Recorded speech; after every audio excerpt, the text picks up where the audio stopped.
कृष्ण कृष्ण हरे हरे हरे राम राम राम हरे हरे हरे कृष्ण कृष्ण कृष्ण हरे हरे हरे राम राम राम हरे हरे गोपमंडल परिवेश हाथीगढ़ मन आसे बापসকলে ভাগৱত পাঠ কৰি আছে নালতি এটা আছে এটা ব্ৰহ্মমাৰি কৰি জীৱ জগত राम राम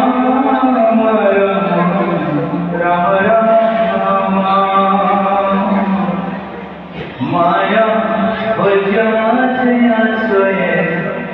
घुमते जाते तुम्हें चैतन्य अनंताना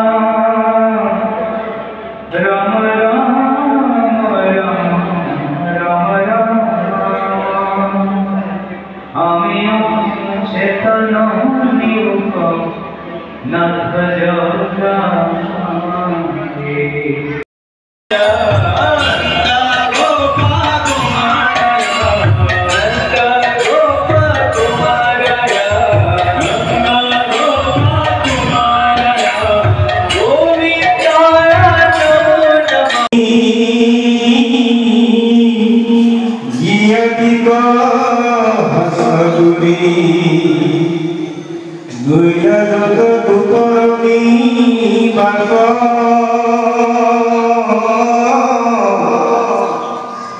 नंद ककावती धरी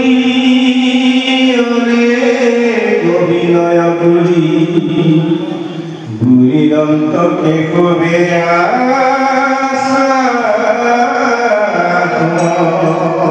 कृष्ण এইখিনিলৈকে ভাগৱতৰ পদৰ মাজেৰে আমাক কি ক'ব বিচাৰিছে ইয়াৰ পৰা আমি জানিবলগীয়া শিকিবলগীয়া বুজিবলগীয়া কি আছে আমাৰ পাৰিবাৰিক জীৱন দাম্পত্য জীৱন যৌথ জীৱন সাংসাৰিক জীৱন সামাজিক জীৱনত এই কথাখিনি আমাক কেনেকৈ সহায় কৰিব এই কাৰণে আমি প্ৰতিটো দিশৰ ওপৰত আমি আলোচনা কৰিলে আমাৰ प्रतिটো শব্দ प्रतिটো বাক্য আমাৰ জীৱন শৈলীৰ লগত সম্পৰ্ক আছে ভাগৱতৰ ব্যাখ্যা পাঁচ প্ৰকাৰে কৰিবলৈ জানিব লাগে শব্দাতিক পদাতিক আধ্যাত্মিক তাত্ত্বিক পৰমাৰ্থিক পাঁচ প্ৰকাৰে যদি ভাগৱত ব্যাখ্যা কৰিব নাজানে তে ভাগৱতৰ অৰ্থই কেতিয়াবা আপোনাক বিপথে লৈ গুচি যাব তেনেকুৱা বহু উদাহৰণ ভাগৱতত আছে মই সময়ত আপোনালোকক আঙুলিয়াই দিম এতিয়া আমাৰ এই তলৰ পদেদি আমাক কি ক'ব বিচাৰিছে মই আলোচনা কৰিছোঁ যদি জগতৰ নাথ তথাপি ভক্তৰ বৈশ্য লোকত দেখাইলা দেৱ ভৰি ভগৱন্ত যোগী জগতৰে নামৰ প্ৰত্যেককে ভকত কৰিবলৈ যত্ন কৰে ভকত কৰিবলৈ চেলেং গামোচাখন কাণত দিলেই নহ'ব চেলেং গামোচা ভকত নহয় চেলেং গামোচা আমাৰ জাতীয় সংস্কৃতি এটা পোচাকহে ভকত হ'বলৈ হ'লে তিনিটা আখৰৰ বৈশিষ্ট্য হ'ব লাগিব ভ ক ক মনত ৰাখিব ভ আখৰে কি কৈছে ভ শব্দে ভগৱন্ত ভৱ বিমোচন ভজন ভক্তিত তুষ্ট ভগৱন্তে কাক ভাল পায় মানুহৰ জন্ম পায় যি তেওঁ ভজনা কৰে সেইজন তেওঁ প্ৰিয়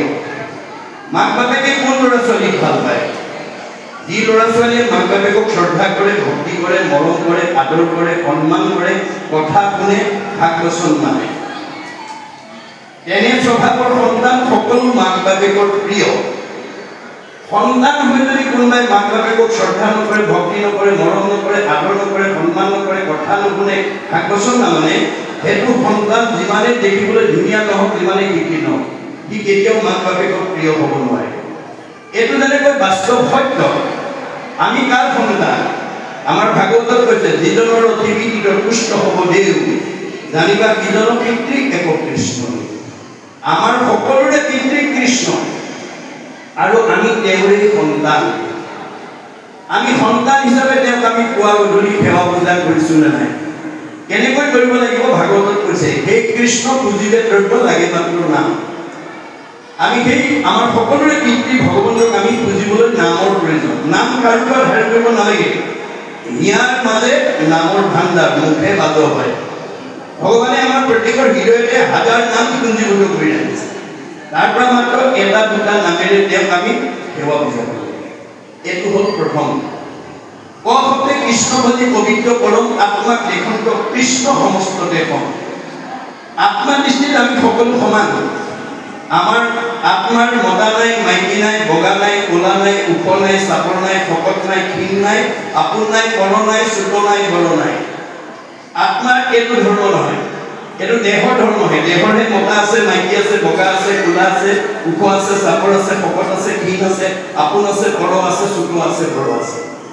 আত্মা আমাৰ দেহত কেনেকৈ আছে ঋগ্বেদত কৈছে এ কাগ্ৰ শতভাগস্য শতাংশ চাৰিচাত্মক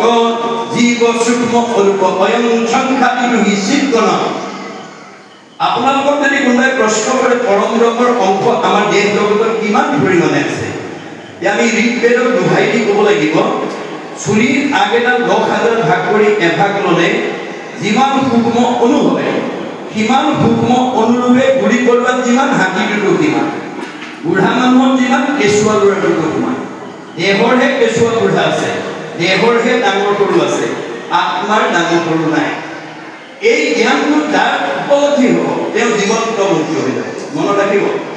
বিষ্ণুময় দেখে যিটো সমস্ত জগতত জীৱন্ততে মুক্ত কিন্তু অচিৰ আগতে আমাৰ নিয়মৰ কথা কৈ আছে মাত্ৰ যিখন ঘৰৰ শাহুৱেকে আত্মতত্ত্ব বুজি বোৱাৰীয়েকক নিজৰ ছোৱালীৰ দৰে ব্যৱহাৰ কৰিব সেইজনী শাহুক কোনো বোৱাৰীয়ে বেয়া পাব নোৱাৰিব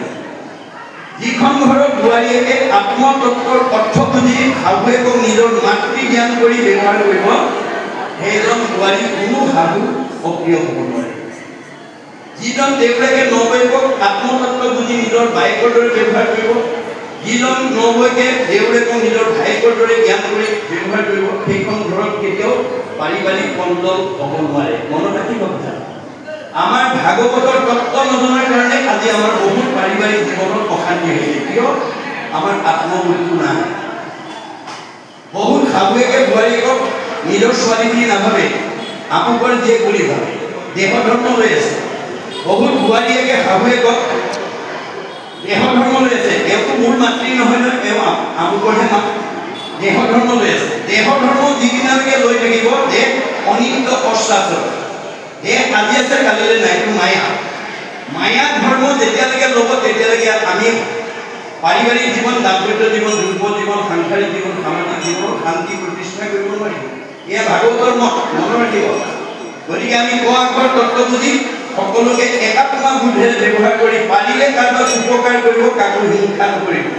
যত দেখা ভূত প্ৰাণী সবাহাকে বিষ্ণু মানি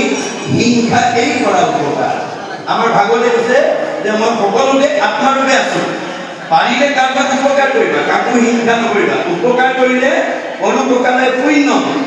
আমি কাৰোবাক উপকাৰ কৰিলে পুণ্য হ'ব পুণ্য হ'লে আপোনাৰ খুব ভোগ কৰিব পাৰিব পাৰিবাৰিক জীৱন ব্যক্তিগত জীৱনত উন্নতি হ'ব আৰু মৰিলে সদ্গতি হ'ব আপুনি কাৰোবাক দুখ দিব পাৰিব শাহুৱেকে বোৱাৰীয়েকক দুখ দিব পাৰিব বোৱাৰীয়েকেও শাহুৱেকক দুখ দিব পাৰিব কিন্তু তেওঁলোকৰ দুয়োৰে কি হ'ব পাপ আহিব পৰপি ভগৱানে কৈছে কাক দুখ দিছা চবতে মই আছো মোকে দুখ দিবা মোকে আঘাত দিবা মোকে অন্যায় কৰিবা মোকে ঠগিবা মোৰে কিমান ঠেলিবা তাকো তোমাক ভাল কৰি ৰাখিব নহ'ব ভাগৱত শুনি এই বেয়া স্বভাৱ এৰিব লাগিব যেতিয়ালৈকে আমি বেয়া এৰিব নোৱাৰোঁ তেতিয়ালৈকে ভগৱানে আমাক ভালত ৰাখিব নোৱাৰে এয়া হৈছে ভাগৱত